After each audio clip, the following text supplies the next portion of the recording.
So I just saw Mad Ducktor, drawn by Andrea Ferraris. Help! But before we talk about this, we've got to go over a quick history about Gyro's purple-haired nut brother. Created by Bruno Enna for a story first published on 7 July 2011 with illustrations by Corrado Mastantuono, Paperine che l'amiche vole minazia was the first appearance of Mad Ducktor. In the comic, Mad Ducktor is Gyro's split personality that comes out at night after having an accident with the ego machine, being made up of Gyro's negative feelings and emotions. Mad Ducktor wants to get revenge on Scrooge for always taking advantage of Gyro. He gets defeated by Paperinik with the ray gun thing made by Little Helper, which splits Ducktor from Gyro. Unbeknownst to them though, Mad Ducktor actually got split into a separate person as a ghost and tried revenge on now not only Scrooge, but also Paperinik. This comic is probably the best of all Mad Ducktor ones, with a solid mystery about Will stealing Scrooge's money and using the joke of Gyro breaking the boundaries of the universe for an amount of money which can barely pay lunch with to justify Mad Ducktor's existence. Mad Ducktor would return in The Return of the Mad Ducktor. Who would have guessed? After a monk who felt his presence and taught him how to hold light things, Ducktor dresses up as the Invisible Man and contacts Gyro using a voice synthesizer. Convincing Gyro he is basically what the Invisible Man is, an inventor who accidentally turned himself invisible. Gyro helps him to get his physical form back and Ducktor reveals himself and starts evil monologuing. He then finds out through sneaky tactics what PK's secret identity is and molds a plan. It involves ruining PK's reputation by committing crimes as him, dressing up as Gyro and giving Scrooge a device that gives the location of the number one dime in case it gets stolen, tells Scrooge that Donald is done being underpaid by him and is looking for revenge, steal the number one dime as PK and hide it in Donald's house so that everyone finds out about his identity while thinking that he is a criminal, and if that wasn't enough, Gyro, that dumbass, goes, well, why don't you just steal Scrooge's money now that he is at Donald's house? And so Mad Ducktor does that too! Now, with this waterproof plan, how will he get defeated, you might ask? By his addiction to muffins. He gets defeated by muffins. I mean, the story is good, but... Muffin! Never mind. I totally got it now. After this, he would appear in... this. Written by Francesco Monteforte Bianchi and illustrated by Ettore Gula. I don't have access to this one, so I don't know how good it is, but no Bruno Enna probably means not very. And Index agrees. Hey, hello, it's me. I'm back from the future, and I have acquired new information that I will now have to tell you because according to my overlords, I am not allowed to spread misinformation. Bunch of nerds. The information is that Mad Ducktor only appears as a cameo appearance in the last few panels of the story, so he doesn't even play any role at all in the story. So that was it. His next appearance, Paperine che la vendetta di Mad Ducktor, is basically just fanfiction of Corrado Mastantuono. The main cast of your usual Paperinik story, but with Mastantuono's original characters, either created as a writer or artist, inserted into the story. Index also says that it's pretty bad. I haven't read this one yet, but honestly I'm too scared. The Mad Ducktor versus the Masked Painter sounds absolutely terrifying. The last Bianchi story, before Enna would take over again, was in Paperinik and it Paper contro Mad Ducktor, which is just such a fucking insane comic. It was even illustrated by Alberto Lavoradori. And if you don't know about Lavoradori, he draws like he's always on 10 different kind of hard drugs. I mean, just look at this. So yeah, this one is just completely ducked up. Lavoradori's drawings somehow look even weirder than usual. The script is so incredibly nonsensical that I'm physically incapable of having an opinion of it. And it has a 6.5 on Index.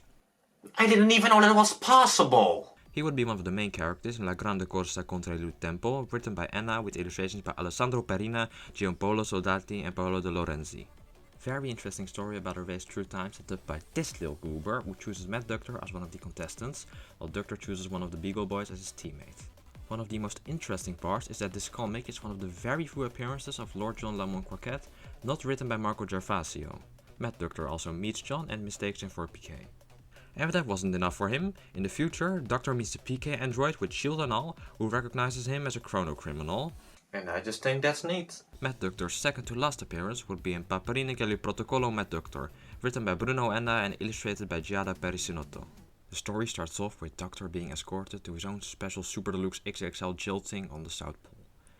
This is called the Mad Ducktor Protocol. Whoa! Title drop, title drop, title drop, title drop, title drop, title drop. Doctor steals a paperclip that he is very proud of and uses it to reprogram Little Helper into becoming evil. Oh no! Anyways, he takes Gyro's place again to escape, and somehow they still don't notice. Doctor molds another complicated and genius plan that twisted brain of his. This time, it involves waiting for a ceremony where both Scrooge and PK will be at, then sneakily leading them to a box and shooting them to the South Pole. Flawless. He also starts imitating Scrooge and PK again, but this time uses robots because he has become lazy from all that sitting in jail, I think. Well, PK as usual, while Scrooge gets all of his property sold to Rockerduck. What could stop Doctor now? Down block, because Donald is also a lazy bitch. Because Donald wanted to help Daisy while also being at the ceremony, he sent the robot. And now the robot's on the South Pole. Okay, because PK sent a robot, which resulted into Doctor sending the robot, he can now act like he is the robot, though not the robot that was sent to the South Pole, but the robot Doctor used to do naughty things with. For the love of Nucci, please do not take that out of context. Back to the South Pole, Scrooge breaks the walls of the super ultra deluxe prison with his skull, because he is Scrooge. They break the cameras with the PK bot, and Doctor panics and goes to the South Pole together with his PK bot, which is obviously not a PK bot. When they're almost there, PK kills Doctor. The end! Just kidding, he alive. They put him in a normal super criminal prison instead. The Mad Ducktor Protocol is cancelled. He won't escape anyways. There are security guards 24/7, Gyro says. But oh, what's wrong? Oh, nothing. I just lost something. What is it? Nothing important. Just a paperclip. But I guess that Mad Ducktor didn't make it out with his paperclip because he wouldn't appear for another 8 years. Even though the way I summarized it made the story sound incredibly dumb, I actually really like it and think it's really good. It doesn't have as many new and original ideas as the first two originals, but it still brings enough to the table to feel fresh. Ducktor actually feels threatening, the character interactions are really fun, and it's just a good story, okay? You should read it. And now we arrive at 2023. I scrolled through the Lucid Discussion Book website and... Oh, okay, that's a pretty cool cover. Let's see what the story is all about. Wait, who is this Ducktor? Let's see on Index.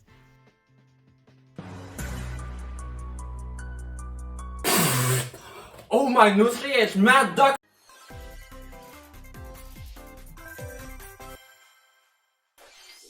At first I was very surprised to see Mad Ducktor in a Danish produced story.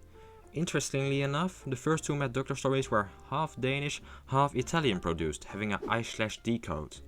Which is a little weird because both the writer and artist are Italian, and I don't think one of them was working for Egmont at the time. But, oh well. Technically, Mad Ducktor is partially sort of kind of not really a Danish creation too. I guess. Though, after this, all of the Mad Ducktor stories will be completely Italian produced, so my surprise is still justified. Now, The Other Side of Me. That's a really interesting title.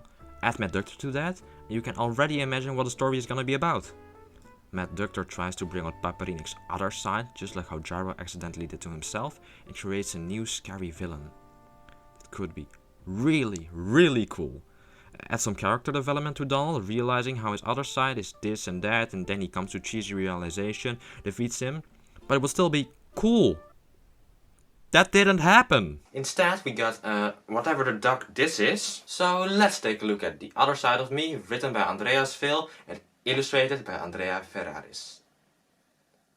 Yeah, you don't have that cover, do you?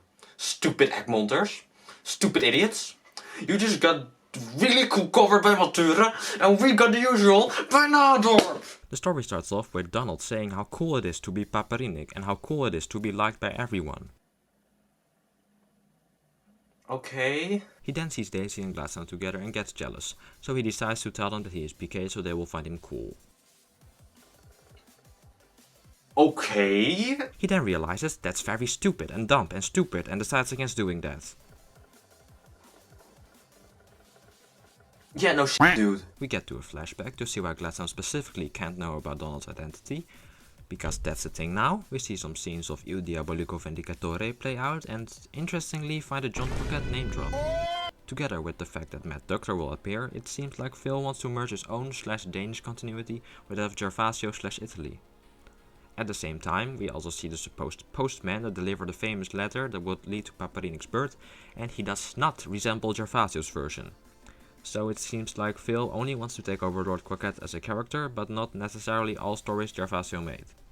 A bit confusing, but fine. It is cool to see what were once much clearer separate continuities to be finally merged to kinda make sense as one, even though it's confusing. Then we see how Gladstone was actually supposed to get the letter. Okay, cool. Except the story doesn't mention Donald accidentally winning a lottery, it mentions Donald accidentally inheriting Villa Rosa. This is also the explanation for why specifically Gladstone can't know that Donald is PK. If it was a lottery, he wouldn't even know happened. Who cares? But if Gladstone knows that he is actually supposed to be Because PK, Phil's own version isn't, of and Phantom Donald Menace is for some wanted reason, to have can and be Gladstone possible as as his his inheritor like, Phil of already the has the universe, so that legacy, doesn't and the make sense, legacy but makes it no is sense. from PK is Donald, like he is, No, he was Marvel never supposed to do Gladstone it. was it. Which means this story is still using Andreas Phil's own version of Phantom Menace. Or it was a translation error. I do want to mention that in the original Danish edition, as far as I can tell, this was an inheritance and has often been described as it in the Danish translations.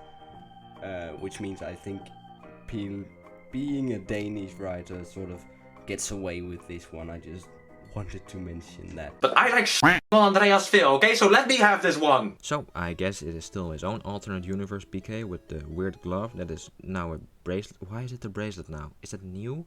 Why does it change every time? At some point there was the X-Transformer shield too, I'm pretty sure. Okay, look, I just don't understand what is going on with Danish PK, okay? Hopefully Phil will come up with some genius time travel multiversity plot that explains everything at some point. We're just going to trust that. Forget about continuity. Just enjoy the story. Oh yeah, the story. It sucks! Donald hears on the radio that Mad Ducktor has escaped. Yes, it just happens without any build-up, trust me, this is the highest quality Danish PK gets. Huey, Dewey and Louie trust in PK and that he can surely catch Ducktor. Donald is like, yes, I gotta do that, but first I gotta go to Jarrow because he has to help me make our secret identity even more secret. Mans really went from, I gotta tell Gladstone my secret identity, to, I have to make my secret identity that he didn't find out about for over 50 years even more secret, and it has to happen now! Note that this isn't his reasoning in all translations. Some of them, surprisingly, have something logical to say. Though not the Danish translation, which means that the nonsense was Phil's original intent. Why am I not surprised? When arriving at Jarrow's house, there's a hole in the floor. To know what happened, we have to go back in time. You know what? Sure. Turns out that Ducktor had a backup plan laying in the sewers, and that his name is Knoert in Dutch, but Knoert doesn't make sense in English, so I will call him Beregius Wilhelmus Oranje de Pato Lecanard II Jr., aka Biggie. So yeah, he kidnaps Jarrow with the help of Knoert, Biggie, because apparently Ducktor hates Jarrow as much as he hates PK. That's new, but okay. Ducktor uses a hypnosis helmet to command Jarrow to tell him PK's secret identity. When Jarrow tells him it's Donald, Ducktor doesn't seem to remember him for some reason. Sure man, why not? He has forgotten about the nephew of his greatest enemy that he has met several times, alright? Jarrow is all like, oh no, Donald, I'm so sorry. Phil is very desperate to make this come over as dramatic. Then Ducktor, he's like, okay, this Donald Duck guy, I'm gonna send a bunch of sewer water to his house and use it to shoot him into space. I want to say a lot of things, but I think that just one word is enough. Okay. Even Jarrow thinks it's absolutely ridiculous. He literally says, but dude, like that's like bro, dude, that's like ridiculous. Are you mad? Yes, I am mad. I am the Mad Ducktor. And shooting his house into space with sewer water, ain't it ridiculous? It's genius. I guess that it's kinda cool how we see from story to story how Mad Ducktor gets more and more insane, from actually kinda reasonable to more and more based on revenge, and his plans becoming more and more ridiculous with every story, and that this is the last straw where he goes completely insane? I'm trying to make excuses to see good things in this. Yes, Jarrow has the audacity to ask why Ducktor hates PK so much. PK arrives and he's like, oh no, Ducktor knows who I am, that has never happened before. and then Biggie beats Donald. We have some of the dumbest dialogue that I have ever read in a Disney comic, and Ducktor asks Donald if he has any food in his house, and he doesn't even mention muffins. I have never been more disappointed. Ducktor goes to Donald's house to eat really fast before he blows the thing to the moon. Lil Helper frees Donald and Gyro, and they hypnotize Biggie, which, surprisingly enough, is actually a pretty nice sequence. Because it's short. Then he goes to Ducktor and hypnotizes him to forget everything and stay in Donald's house until the police arrives. Kinda dumb to not just take him to jail immediately, but fine, I have forgotten how to logic at this point. Donald goes back, he bumps his head against Biggie, tells him to go and sit somewhere else. That idiot sits on the button that shoots Donald's house to space. For some reason the hypnosis stops and Ducktor walks around confused as to where he is and what the weird rumbling sound is and why he smells sewer water. Then, yeah, okay. Because he's a genius, he manages to survive, but the space police will arrest him soon. Now Donald is homeless, and his secret base is also in space for everyone to see, but he doesn't care! He got a new house now, and he won! Later the nephews ask why their old house flew into space. For some reason that's not a question they had when they saw it happening. Donald answered, Mad Ducktor and Paperinik had their epic fight here. Huey, Dewey and Louie tell Donald how cool they find PK and if he's a fan of him too, like it isn't public knowledge that they're best friends. And he's like, yeah dude, I'm his biggest fan, while PK is his reflection, which also shows us the moral of this story. Donald is an egotistical piece of Well, I think that the beginning of the story is absolutely terrible. The second half actually isn't too bad. It is kinda clever at some points actually. Though it feels the need to over-explain everything. Ducktor also doesn't really feel like Ducktor at all. Except for his appearance, he's basically the same as Dr. Dark. It wouldn't even surprise me if this was originally supposed to be a Dr. Dark story, but then Phil was like, oh, Gyro is here, so he used Mad Ducktor just because he can, but then he forgot to just, like, you know, change the script. I also feel like Phil just had no idea what he wanted to do. He's kind of trying to make the story a little more dark and serious and adds a little bit of drama, and then he gives us the sewer plot. Enough about the plot, what about the illustrations? The illustrations actually aren't too bad in my opinion. It's not great, but Andrea did better than Andreas. Talking about people whose names start with an A, I present here Atobiba, his review, because he makes some pretty interesting points. I don't think the art works very well with this story. The story seems to be attempting to make Dark Avenger stories in the style of writers like Marco Gervasio and miserably failing. I recall liking the original story with the Mad Ducktor, not this one however. The character is not interesting and in fact could be replaced with any villain and no changes would need to be made. The story also fails somewhat in stakes, as I find this typical in Egmont Dark Avenger stories, in that they don't seem to be high enough. Is Donald meant to be saving the world? Duckburg, just himself? All of that seems unclear. Still, it's a fine story, and while I wouldn't recommend actively seeking it, you won't actually lose anything from reading it. Yeah, you make a very good point about Gervasio there. Thank you for the review. Aside from the obvious mention of Quaquette, there seemed to be more relation to Gervasio than I thought. For those who don't know, Marco Gervasio is the person who writes all current Paperinik stories in Italy. It is a series of connected stories, introducing new characters and different in tone from the usual Paperinik stories that were before. Just like what Phil is doing with his own Danish Paperinik. Gervasio has quite a lot of dramatic moments too, especially in the latest one published in the Egmont countries. The darker theme in The Other Side is most noticeable at the start, with everything being literally in the dark, and showing us a bit of drama. Or an attempt at drama. Something else Gervasio does is going back to PK's roots. He references older stories a lot and tries writing PK a little bit like Guido Martina did, who is one of Paperinik's creators. Phil also goes back to the story in which everything started, but for some reason only tells us what happened in the comic for one page and then lets it go. He also keeps having the facts wrong and likes to keep close to his own alternate universe that started with The Legacy. What is different from Gervasio is that the current Gervasio stories are mostly pretty grounded. Aside from Paperinik's gadgets, they rarely involve science fiction and enemies are people like corrupt millionaires. While in Phil's stories, we have Dr. Dark and his glue cannon. Honestly, the best part of this story was that they referenced the paperclip.